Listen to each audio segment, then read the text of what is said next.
Held Within His Fangs, a novel by VPNightshade. Chapter 1. A Tale of Books, Betrayal, and Destiny. Once upon a time. Defying the murmurs of the market and the usual scornful glances of her village, Mignon, a tome cradled against her chest, weaved her way from the shadowed doorway of her simple yet neat cottage, and through the judgmental gaze of what was her small world as a defiant scholar in a realm that disdained her passion for learning. She was aware of their opinions, seeing her as a wayward spirit, a girl who chose the company of books over the camaraderie of village life, marking her as an eternal outsider.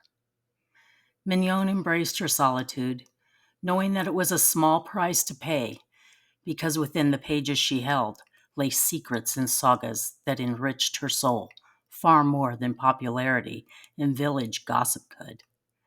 But the moment Mignon's fingertips brushed against the spine of the ancient tome that she was returning, she sighed deeply with pathos, wondering if her destiny would ever reveal itself. Father always says that true love blooms in the most unlikely of places, but I am sure that he cannot mean this village. Mignon mused as she strolled through the narrow cobblestone streets, her footsteps echoing softly against the ancient stone walls. The village, nestled in a secluded valley at the base of a vast mountain and forest, was a Gothic masterpiece in its own right. Quaint cottages with moss-covered roofs and ivory-clad facades huddled together as though to protect each other from the persistent fog that clung to the ground like a pall. As Mignon approached Monsieur Vinbabin's bookshop, the familiar scent of old parchment and leather bindings permeated the air, drawing her in like a moth to a flame. A bell chimed softly above her as she entered the dimly lit store, and she was greeted by the sound of boisterous, welcoming laughter emanated from the depths of the cluttered shop.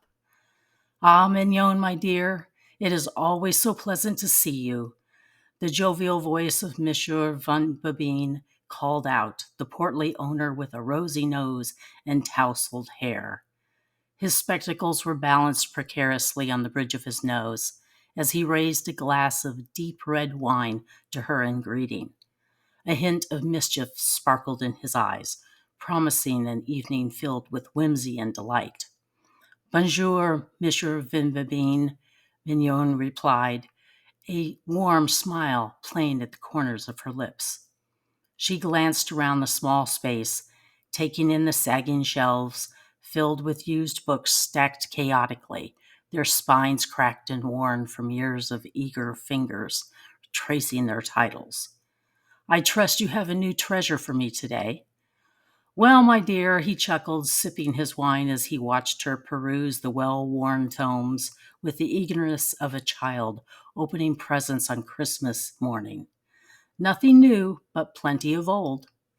As they sat at a small table in his dimly lit shop, surrounded by stacks of books in the cozy bookstore, Mignon and the eccentric bookseller, who always wore a flat velvet cap and suspenders, discussed their favorite authors and literary themes over a cup of spiced wine, warm to take the chill off the day.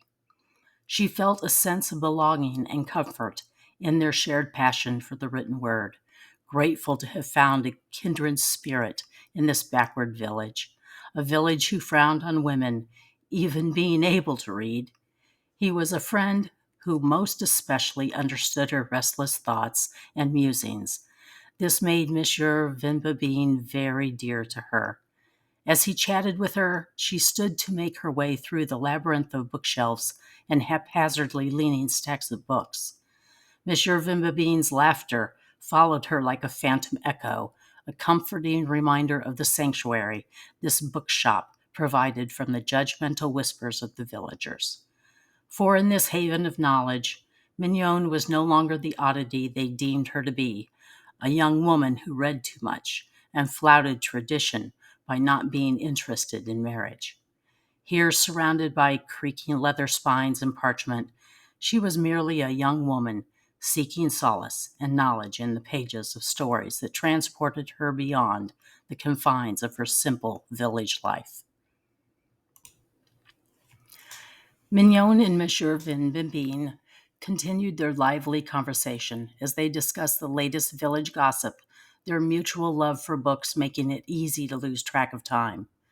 Mignon's eyes sparkled with excitement as she shared her thoughts on the novel she had just read, while Monsieur Vin Bibine listened intently, nodding in agreement or offering his own insights. As Mignon browsed the dusty shelves, she saw a romantic adventure novel with a thrilling cover that she had only read a time or two before. Her fingers caressed the spine, recalling the wondrous tales contained within its pages. She turned to Monsieur Bibine, who smiled at her enthusiasm. "Ah, I see you found another treasure," he remarked, his spectacles perched precariously over his overly large nose. "Take it, my dear. I know you'll enjoy it." "Thank you, Monsieur Bibine," Mignon said gratefully, her eyes shining with anticipation. She clutched it to her chest, feeling the familiar thrill of anticipation at the prospect of losing herself within its pages once more. As she prepared to leave, an unspoken thought lingered in Monsieur Vin Bibine's mind. If only I were 40 years younger, I would pursue and court this tiny beauty romantically. I find myself swept away by her bright eyes and intellect. No one else in this village or the next can compare to her. "Remember," he warned her gently, "be careful while reading and walking. We wouldn't want any accidents befalling our village's most enchanting reader." "Of course," Mignon replied, her cheeks flushing with pleasure at the compliment.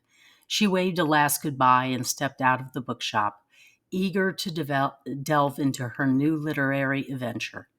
As Mignon walked down the narrow village lanes and through the village market, her nose buried in the book, she remained oblivious to the curious glances cast her way by the villagers. Their whispers grew louder as she passed, emphasizing her unconventional nature. "Does she think she is too good for our young man just because she is so pretty?" one woman muttered, her brow furrowed in disapproval, as she wrapped a loaf of bread and cheesecloth for the customer in front of her. "Pretty doesn't last, and at 19, Mignon isn't getting any younger. She should be a mother by now," another villager chimed in, shaking his head and popping a candied chestnut into his mouth. "As much as she reads, doesn't she know what happens to old maids without a family?" A third voice interjected, concern lacing her words, as she looked over the vegetable seller's cart, hefting a cabbage curiously. Their voices were scarcely soft, but Mignon paid them no heed, her mind lost within the pages of her book, her heart yearning for the adventures that lay just out of reach. Mignon's footfalls softly echoed on the cobblestone streets as she reached the edge of the marketplace, her eyes never straying from the pages of her borrowed book. The village seemed to hold its breath, waiting for a momentous event to unfold. Suddenly, the arrogant Cedric Baylor emerged, his muscular form looming over her like a dark storm cloud. "Allow me to walk you home, Mignon," he announced, his overly loud voice oozed with presumptuousness. It was a command more than a request. Irritation flickered across her delicate features as she quickened her pace, attempting to shake off his unwelcome presence.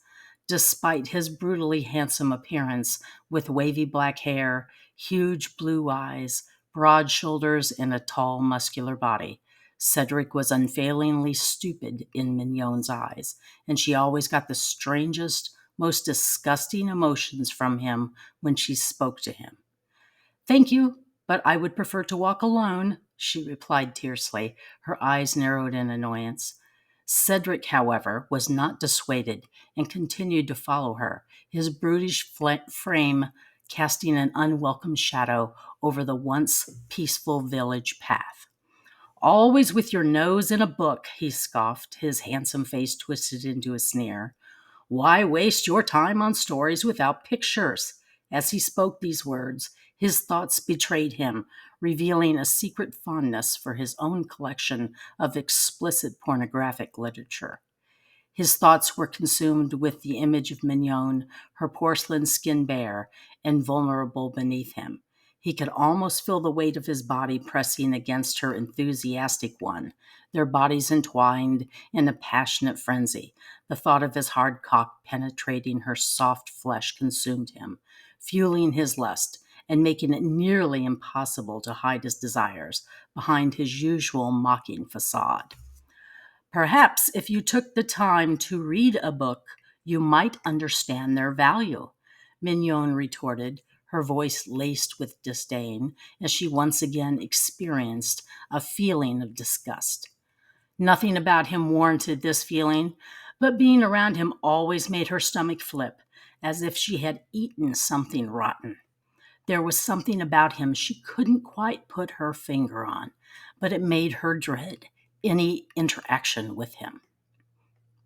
She gripped her precious volumes securely to her chest, speeding up her feet, refusing to let Cedric's ignorance taint her love for literature. Cedric frowned, his ego bruised by her cutting words. It wasn't as if he couldn't read. He was just dreadfully slow at it. He could not comprehend why this beautiful woman refused his advances, preferring the company of dusty old books to his virile embrace. If all the village women wanted him, and he had tasted many, including the wives of his patrons and so-called friends occasionally, of course he was an absolute catch with his looks and money. It couldn't be possible that Mignon didn't want him. She must be playing hard to get. He watched her walk away in confusion, her hips swaying in a mesmerizing manner, and vowed to himself that one day she would be his. He trotted after her. As Mignon retreated toward the sanctuary of her vine-covered cottage, the villagers continued to whisper about the peculiar girl who defied convention and was crazy enough to rebuff Cedric. Mignon ignored them all. Their words were of no consequence to her, for she knew that true adventure and love awaited within the pages of her beloved book. Arriving at Mignon's modest but spotless vine-covered cottage, the cozy interior beckoned to her like a warm embrace as she opened the door. A crackling fire danced merrily in the hearth, casting flickering shadows on the walls, while the mouth-watering scent of the freshly baked bread that she had made that morning lingered in the air to tantalize her senses. She only wanted to savor the momentary respite from Cedric's unwelcome presence, but he followed her inside uninvited when she stepped through the door. "Oh, Mignon," Cedric purred from too close behind her, and she could feel the heat from his body. His deep voice, dripping with arrogance and entitlement, resonated in her ear, sending apprehensive shivers down her spine. As his warm breath caressed her skin, she caught a whiff of his cologne, a heady mix of body odor, spice, and stale ale. The air felt heavy with his presence, as if a storm was brewing. With a sinister whisper, he declared, "I've decided. You will be my wife." Her eyes flashed with defiance. He decided? Did he not think that she was entitled to a say in the matter? She stiffened her spine, determined not to be intimidated by this powerful and influential man. Turning to face him, she replied, "Never, Cedric," her voice filled with determination and a touch of sadness. Sadness that Cedric was just an empty box bound with nothing more than a pretty gift wrap. She desired much more from life, and marrying a man lacking internal substance was not in her plans. "There are many women in this village who would love to be your wife, but I am not one of them." This pronouncement infuriated the arrogant brute. Cedric's anger flared, his face turning red. You are foolish, Mignon. You might be the most beautiful woman in the village, but you will come to regret this decision. In fact, I foresee you changing your mind in short order, he warned darkly. And when you do, mayhap I won't be so accommodating towards you then, Cedric said nastily, silently vowing to make her pay for her refusal. In fact, maybe I will have you beg me. She placed her small hand against his broad chest and confidently pushed him back through the entrance of the cottage. His mouth dropped open, and he offered no resistance, too engrossed that she had finally touched him. Have a pleasant evening, Cedric, she said firmly. Slamming the door in his surprised face, Mignon threw down the bar. Securing it, she breathed a sigh, thankful to finally be free from Cedric's unwanted advances. Inside the cozy cottage, she found her sweet father, Papillon, sitting by the fire in the kitchen, repairing the crank on her butter churn. His eyes met hers, full of warmth and love. Do we have a visitor, Minnie? She ignored his question, not wanting to discuss Cedric or his marriage demands. Papa, she began, as she sat at their small, rough-hewn table, her heart swelling with longing. There are days I just feel like I want to run away. I just want to leave this dull village where no one understands me. I want adventure. I want to see the world. Poppy, viewing Mignon as his young daughter instead of a blossoming woman, smiled affectionately at her. Ah, my dear, I understand, he said gently. But remember, it matters not where you are at to be happy. Sometimes the greatest adventures can be found right here, in the pages of a good book or in the depths of our own hearts. Mignon considered her father's words with a sigh, the firelight casting a warm glow on her delicate features. She knew he spoke from experience and wisdom. He wasn't from here, after all, but hailed from Marseille. She never could understand why he would move here, and even though she respected his opinion, still, she couldn't help but yearn for something more, something that would satisfy the relentless curiosity and desire for excitement that burned within her soul. I don't like this, Papa. Can't you wait until one or two of the traders travel in that direction? It is too dangerous for you to travel through the forest alone, Mignon told her father a few days later. Poppy's eyes filled with love and worry met Mignon's as he leaned down to plant a tender kiss upon her forehead. My dear girl, I must travel to Village Savant for work, he confessed, his voice tinged with both determination and trepidation. I will make better time taking the forest shortcut. I don't care what people say about it being haunted.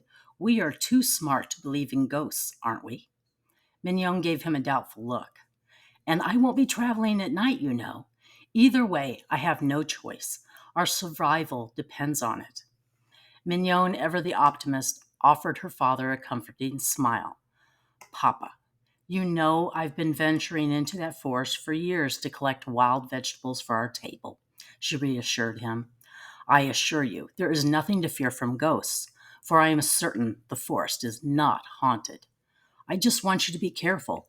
There are bandits, and it is never a good idea to travel such a distance alone. Be that as it may, my child, Poppy replied, his eyes clouded with concern. I may be gone for a few days. The things I must do for money are... He shrugged helplessly. My papa, you are resourceful and strong, Mignon said, her voice filled with admiration and love. I have faith in you, and I know you can overcome any challenge.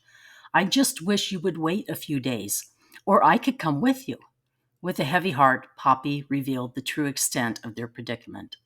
My business is failing, Mignon, he admitted, though he hid the full depth of their financial woes from his beloved daughter. I have no clients here in the village anymore for some reason, and it has been getting worse since the beginning of the year. I have talked with my previous clients and all seem satisfied with my work, but they have nothing for me to do. I don't have the coin to lodge both of us. I'm afraid our situation is quite dire. Have faith, Papa, Mignon encouraged, her sweet voice brimming with optimism. Our fortunes will change, and your handyman business will thrive once again. After all, you are a wonderful bricolier who can fix anything. Her words were like a balm to Poppy's weary soul, and he smiled at the unwavering support of his precious daughter. As they sat together in the cozy warmth of their modest cottage, the mouth-watering scent of baked bread and their modest evening meal lingering in the air, they shared a moment of tender understanding and love. For despite the challenges they faced, the bond between them remained unshakable. And as the shadows grew long outside their vine-covered home, Mignon's thoughts drifted towards adventure and excitement beyond the confines of their quaint village life. She longed for a world where she could explore her desires and fears with abandon, free from the judgmental whispers of the villagers who did not understand her, and free from the restraints of her poor fortune. Yet for now, she would stand by her father's side, her heart filled with love, courage, and hope for the future. Mignon stood in the doorway of their modest cottage, her hazel green eyes filled with concern as she watched Poppy hitch their old, dusty bay-colored horse to their rickety wagon that had seen better days. The early morning mist swirled around them, wrapping the village in a cloak of mystery and unease. She couldn't help but worry about her father's safety as he prepared to venture into the forbidden forest. Remember, Mignon, Poppy said tenderly, sensing her apprehension as he climbed into the driver's seat. I've traveled through worse than this forest before, and I've always come back to you. I know, Papa, Mignon replied, her voice soft yet determined. But you were never alone before, she thought, but said instead, Please be careful. Papa's calloused hands gripped and cracked the reins, and the old horse stumbled forward, its hooves clacking against the worn cobblestones. The sound of the wagon's wheels echoed off the stone buildings, and Mignon watched until she could no longer see her father's figure through the thick fog that blanketed the town. She couldn't help but worry about his safety on the long journey ahead. She had not realized that their finances were so dire. The thought of being a burden to him at 19 years old pressed on her heart and her shoulders. After all, most women her age were not unmarried and still reliant on their fathers. Maybe she had made a mistake by rejecting Cedric so sternly.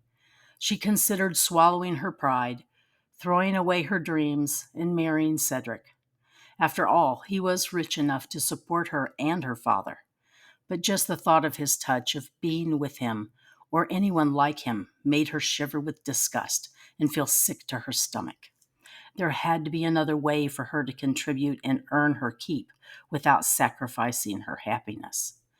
With Poppy gone, Mignon retreated to the warmth of their cozy cottage, the scent of their meager breakfast still lingering in the air. She picked up the romantic adventure novel she had borrowed from Monsieur Van Bebeen, its cover calling out to her like a siren song. Settling into her favorite worn chair near the crackling fire, she opened the book and read, her mind wandering to the thrilling adventures that lay beyond the confines of her world.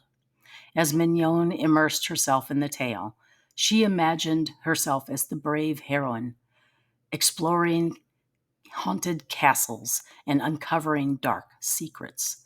She envisioned being courted by dashing rogues with rapier wit who were captivated by her intelligence and beauty, their desire for her burning like an inferno under a moonlit sky. In the quiet solitude of the cottage, she allowed herself to indulge in these fantasies, feeling the slow burning heat of longing rise within her. Her pulse quickened as her fingers traced the lines of ink on the pages, each word drawing her deeper into the seductive world of the novel.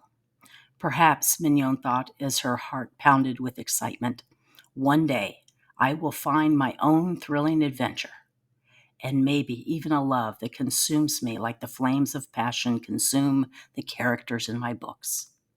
In that moment, she was like a bird with boundless wings, soaring through a kaleidoscope of skies and venturing into the hidden corners of a realm that existed only in her mind. The fire before her danced and crackled like the beating of her heart, fueling the flames of passion and longing within her.